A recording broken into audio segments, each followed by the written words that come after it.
program tahsin ataupun kajian tahsin di masjid ini yang tadi sudah kita sampaikan. Insya Allah nanti kita membahas dalam kajian tahsin ini ilmu sekaligus prakteknya, sedikit-sedikit dan pelan-pelan biar semuanya bisa mengikuti. Sebenarnya majelis ini termasuk umpami ada yang belum bisa baca Al-Quran pun itu sebenarnya bisa mengikuti sebenarnya. Yang penting mungkin besok disediakan papan tulis, Pak. Papan tulis nanti kita tuliskan. Nah, di kesempatan ini mungkin selanjutnya kami sampaikan berkaitan dengan ilmu tajwid. Tajwid tadi artinya apa? Tajwid tadi memperbaiki. Tajwid itu artinya perbaikan atau memperbaiki. Terus sekali lagi bahwasanya cara membaca kitab suci Al-Quran yang diturunkan oleh Allah Subhanahu wa taala kepada Nabi Muhammad sallallahu alaihi wasallam itu ada cara membacanya ya, supaya baik dan benar itu ada cara khusus yang dimanakan dengan ilmu tajwid. Ya, ilmu tajwidnya. Dan kami pribadi ya menyusun kitab tentang ilmu tajwid itu ya, tentang ilmu tajwid itu dasar-dasar ilmu tajwid yang supaya bisa mudah dipahami oleh orang umum maupun para asatid yang ingin mengajarkan tajwid kepada Al-Quran. Kami menulisnya menamainya dengan kitab tajwid Al-Quran. Di dalam kitab tersebut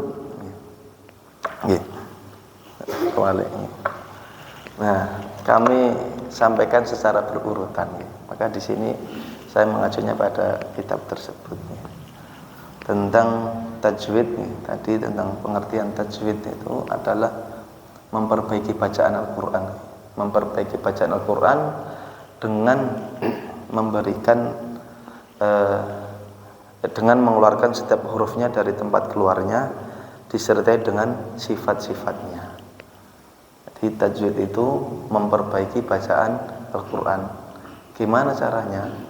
Dengan mengeluarkan setiap huruf dari tempat keluarnya. Tadi setiap huruf itu punya tempat keluar. Kemudian disertai dengan sifat-sifatnya, baik sifat asli maupun sifat aridhah yang nanti kita jelaskan tentang sifat aridhah. Nah, di sini kami menjelaskan tentang definisi tersebut. Tajwid memperbaiki bacaan Al-Quran dengan mengeluarkan setiap huruf dari tempat keluarnya. Atas setiap huruf hijaiyah niku semuanya ada tempat-tempat keluarnya, yang mana kalau kita tidak mengucapkan sesuai tempat keluarnya, nanti dia berubah menjadi huruf yang lain. Kalau sudah berubah menjadi huruf yang lain, tentu saja makna kalimatnya akan ikut berubah. Ya. Setiap huruf hijaiyah ada tempat keluarnya. Kinten-kinten kalau saya tanya huruf hijaiyah niku jumlahnya ada berapa? 27, 8. Kinten-kinten nggih. Ya, tapi yang jelas di sini yang kami pahami, para ulama sepakat, tidak ada yang ikhtilaf tentang jumlah huruf hijaiyah. Berapa jumlahnya? 29. Para ulama sepakat ya. Yang saya pahami seperti itu. Mereka nggak ada ikhtilaf, maka kita nggak boleh ikhtilaf gitu ya. Itu bahwa jumlah huruf hijaiyah ada 29. Kalau hitung ya, alif, ba, ta, sa, jim, ha, kha, dal, zal, ra, zain, sin, shin, sad, dad, ta, dha, ain, ghain, fa, qaf, kaf, lam, mim, nun, waw, ha, hamzah, ya. Terus nih, pinten? 29. Lam alif, lam sudah ada sendiri, alif sudah ada sendiri. jumlahnya ada 29. Pripun? Nggih, lam alif itu lam ada makhrajnya, alif ada makhrajnya. Lam ada makhrajnya dan alif ada makhrajnya. Nah, saya ulangi sekali lagi, pengertian tajwid itu memperbaiki bacaan Al-Quran dengan mengeluarkan setiap huruf dari tempat keluarnya. Ya. Kenapa kok harus seperti itu? Karena kalau huruf itu tidak dikeluarkan dari tempat keluarnya, dia akan berubah menjadi huruf yang lain. Contohnya huruf shin niku menawikan ilmu tajwid sya niku apa itu namanya? Tempat keluarnya adalah tengah lidah. Niki lidah kita, tengah ini dinaikkan ke langit-langit, dirapatkan ke langit. Sya, sya. Kemudian ya makhrajnya seperti itu. Di sana ada yang hampir sama dengan sya, sa. Nggih, sa niku ujung lidah mendekati gigi seri bawah. Dari segi tempat keluarnya seperti itu. Ini hanya definisi, nanti insyaallah ada penjelasan lebih ininya. Nah, itu di dalam Al-Quran ada kata syadid, ada kata sadid, ada kata syadidan, ada kata sadidan. Wa qulu qawlan sadida. Di ayat yang lain adaban syadida. Nah, sadid sama syadid awalnya sin sama shin, sin makhrajnya sendiri, shin makhrajnya sendiri. Yang sampai salah maka maknanya berubah. Karena padahal sadid pakai sin itu artinya apa? Qaulan sadida, perkataan yang lurus, perkataan yang benar. Sadid artinya lurus, tepat, benar. Tapi kalau syadid, apa syadid? Keras. Nah, dari sini saja sudah menjadi salah satu bukti pentingnya ilmu tajwid, pentingnya apa itu namanya dalam baca Al-Quran menggunakan ilmu tajwid. Dan insya Allah ya, ketika kita belajar tajwid niku ya, di antara tujuannya adalah untuk memperbaiki bacaan. Ketika kita belajar tajwid ya, bagaimanapun kemauan jenengan, tapi kalau sudah bermajelis tajwid di sini nanti berpekan-pekan, berbulan-bulan kata Pak Abu Ghazi dulu, itu mesti meningkat bacaannya. Kualitas bacaannya meningkatnya. Saya kembali ke tadi syadid sama sadid. Kemudian di dalam Al-Quran itu ada kata nahlun, ada kata nakhlun. Kalau mirsani jam masih kurang hormat nih. Ada kata nahlun tengahnya ha, ada kata nakhlun tengahnya kha. Niku maknanya sami napa benten? Beda. Kalau nahlun tengahnya ha itu artinya apa? Apa? Lebah. Kalau nakhlun tengahnya kha artinya pohon kurma ya. Saya pahami pohon kurma. Maka niku wau. Ternyata ya ha sama kha makhrajnya berbeda. Yang dicampur nanti maknanya juga berbeda. Surat An-Nahl. Surat An-Nahl, bukan nakhl tapi nahl. Artinya apa? Lebah. Dalam ayat yang lain, fala takhshawhum wakhshawni. Pakainya huruf kha. Fala takhshawhum, jangan takut kepada mereka kata Allah. Wakhshawni, takutlah kepada aku kata Allah Subhanahu wa taala. Dan contoh-contoh yang lain. Ada kata alimun, ada kata halimun. Di dalam Al-Quran enten alim, enten alim. Kalau alim awalnya huruf ain, artinya apa? Maha mengetahui. Innallaha bikulli syai'in alim. Di yang lain ada kata alim, walahum adzabun alim. Apa artinya alim? Pedih, menyakitkan. Nah, tadi hamzah kali ain makhrajnya berbeda, maka makna kalimatnya juga berbeda. Belum lagi nanti halim. Halim itu awalnya huruf ha, artinya lemah lembut. Maka di sini definisi tajwid ya, itu adalah memperbaiki bacaan dengan mengeluarkan setiap huruf dari tempat keluarnya, kemudian disertai dengan sifat-sifatnya. Nah, di sini terus semua huruf itu semua punya sifat, punya karakter. Contohnya adalah sifat hams. Ada golongan huruf yang mempunyai sifat hams. Apa itu hams? Mengalirnya nafas. Ada golongan huruf yang memiliki sifat hams, yaitu ketika diucapkan disertai dengan mengalirnya nafas. Ada juga sifat jahar. Jahar niku apa itu namanya? Sifat huruf ketika diucapkan tanpa disertai keluarnya nafas.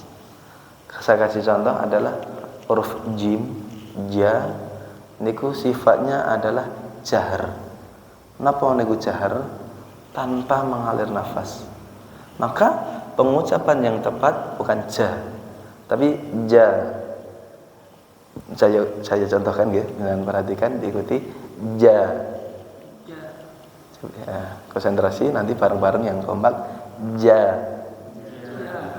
Ja. Nah, itu jadi bukan ja, karena itu nggak boleh keluar angin. Pengucapan yang tepat sesuai dengan ucapannya Rasulullah Sallallahu Alaihi Wasallam, huruf jim pengucapannya tanpa disertai dengan angin, bukan ja tapi ja. Ini contohnya. Ya. Karena pada hakikatnya awake dhewe niku belajar tajwid itu berusaha, berikhtiar pripun carane supaya bacaan Al-Qur'an kita ya sebisa mungkin sesuai yang dicontohkan oleh Rasulullah Sallallahu Alaihi Wasallam. Sedikit ngoten insyaallah nanti lama-lama ada perbaikan. Hatta ketika Allah takdirkan kita, Allah wafatkan kita sebelum sempurna bacaannya, tapi Allah sudah melihat ketika kita hidup niku berusaha memperbaiki, itu adalah kondisi yang sangat diridhai oleh Allah Subhanahu wa taala. Niku. Kemudian contoh huruf yang lain yang enggak boleh keluar anginnya. Nanti insya Allah ada sendiri ya. Bab makhraj sifat itu ada sendiri, ini hanya ini. Ba itu enggak boleh. Ba. Tapi apa? Ba. Anginnya tidak keluar. Loh, sifat-sifat huruf apa mempengaruhi makna? Ada sifat yang mempengaruhi makna, ada yang tidak ya. Contohnya ada huruf tebal, ada huruf tipis. Di dalam Al-Quran ada huruf tebal, ada huruf tipis. Saya kasih contoh huruf tipis, the. Ini tipis. Kalau yang tebal, wo. The kali dha satu huruf atau beda huruf? Beda huruf. The sama wo. Sekarang jenengan baca huruf dzal disukunkan gimana? Dzal disukunkan dzu. Kemudian wo disukunkan bu. Kalau dza dzu, kalau wo bu. Jadi huruf tebal itu meskipun enggak fathah, contohnya adalah dhammah atau kasrah, dia tetap tebal. Nah, ini umpami awake dhewe mboten belajar tebal tipis, wis padha wae. Pokoke padha-padha coba du sampai du gitu ya. Atau mungkin apa itu namanya? Gimana ya. Tapi di sini nanti mempengaruhi makna. Di dalam Al-Qur'an ada kata mahduron, du-nya tipis. Mahduron.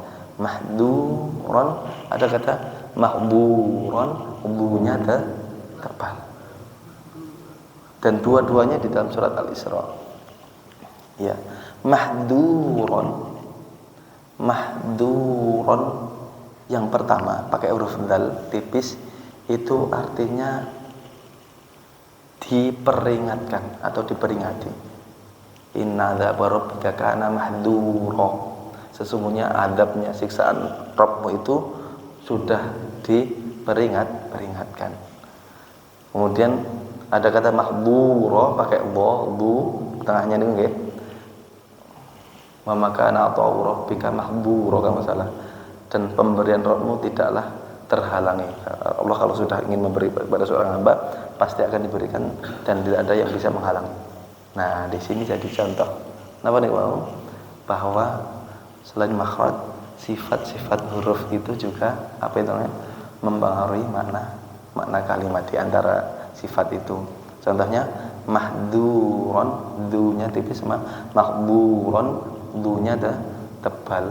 Sama-sama mahduron tapi beda makna. Disebutkan makna apa? Disebutkan tebal dan tipis. Para hadirin yang dimuliakan oleh Allah Subhanahu wa taala, ini berkaitan dengan definisi ilmu tajwid. Tajwid niku tadi artinya secara bahasa memperbaiki. Jawwada yujawwidu niku memperbaiki. Maka ada jawad, di dalam bahasa Arab ada jawad. Jawad itu orang baik.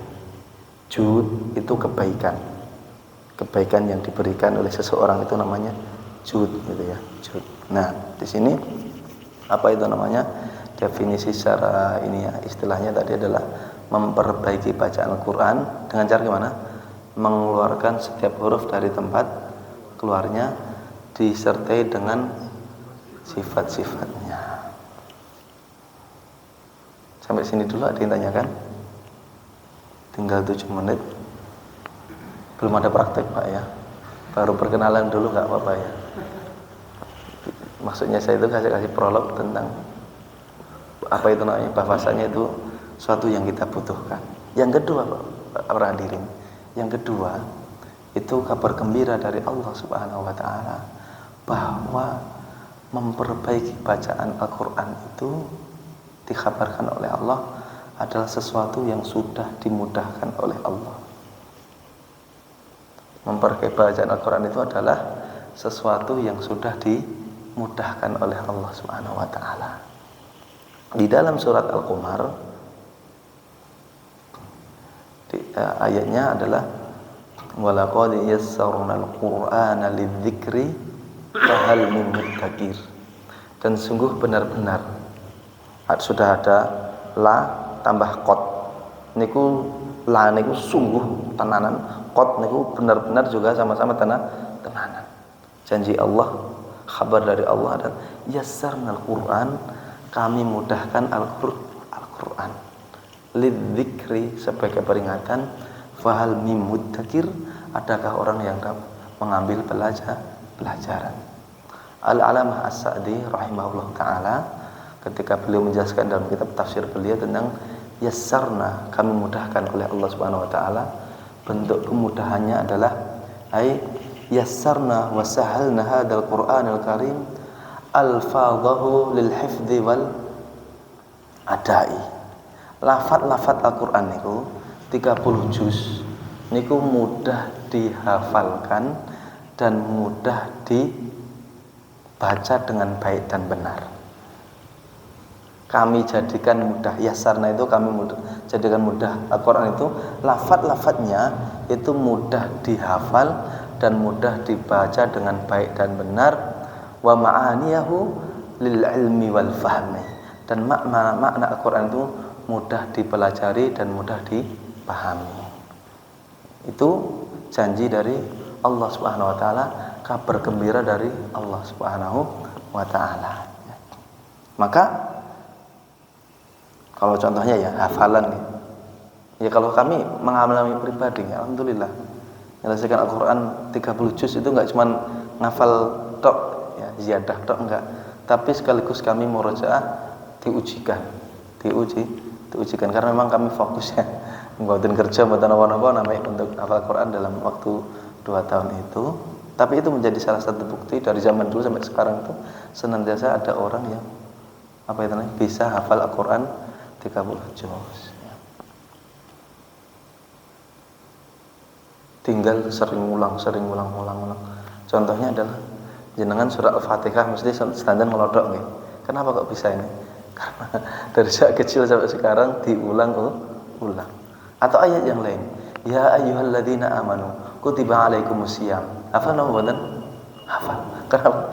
Diulang-ulang. Nah, Al-Quran 30 juz dari Al-Fatihah sampai An-Nas niku sedanten gampil kalau kita sering interaksi dengan Al-Quran.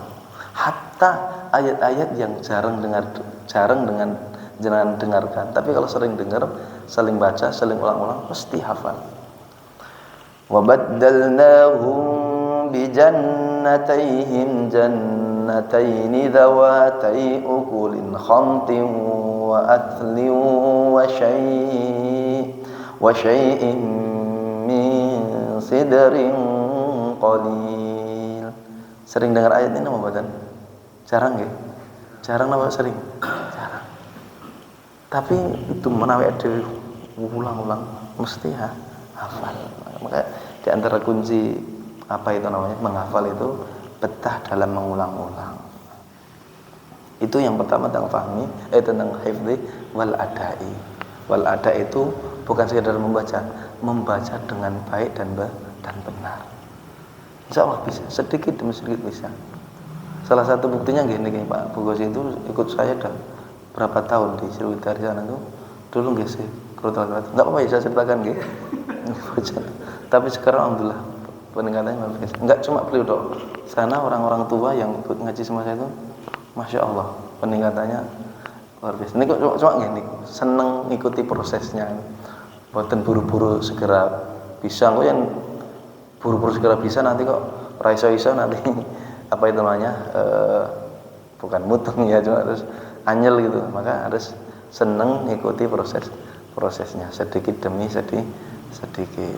Itu banyak teman-teman yang ikut di sana itu. Bahkan di antara mereka itu yang sudah saya sampaikan pun Mas jenengan nggak usah ngaji sama saya lagi. Karena apa? Bacaannya sudah bagus banget. Perbaikan banyak sudah. Saya sudah nggak bisa membenahi lagi, jenengan ke sana nyari guru yang lain sampai kami katakan seperti itu. Niku nggih. Dan itu kita sampaikan supaya jenengan semuanya optimis. Insya Allah bisa sedikit demi sedikit. Dan kami menulis kitab Tajwid Al-Qamar ini tipis banget. Kayak buku tulis ini kok. Ya. Loh kenapa Ustaz kok nulisnya tipis? Padahal ulama-ulama itu kan nulisan ya rada tebal. Ya, ataupun ustaz-ustaz lah itu biasanya buku-buku tajwid itu. Karena yang pengen pesan yang pengen saya sampaikan itu bukan untuk mempermudah urusannya, tapi untuk memberikan kesan kepada kaum muslimin ya bahwa membaca Al-Quran dengan baik dan benar itu bukan suatu hal mustahil gitu ya, bukan suatu yang berat, bukan suatu yang mudah ya. Maka kesan yang pengen kami berikan itu supaya mereka bisa optimis dulu. Nggak buku ini mau sama ini ya, optimis insya Allah pasti bisa. Insya Allah pasti bisa seperti itu ya. Dan kami pakai di beberapa tempat, alhamdulillah itu juga berhasil, juga bisa. Itu ya. Kemudian tadi wa ma'aniyahu lil ilmi wal fahmi ya. Itu mungkin materi yang kami sampaikan di awal majelis kita ataupun pertemuan kita di kesempatan hari ini. Insya Allah nanti kita lanjutkan di pertemuan-pertemuan sebelumnya. Tetap lanjut Pak. Insya Allah ya, tetap lanjut ya.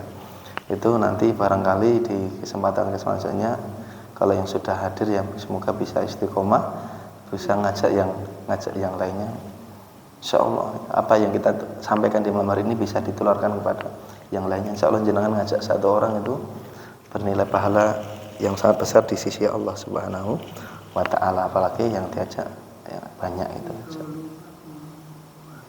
ya 9 kali 2 nanti 18 kalau setiap orang dapat 1 ya, kalau lebih dari itu insya Allah baik.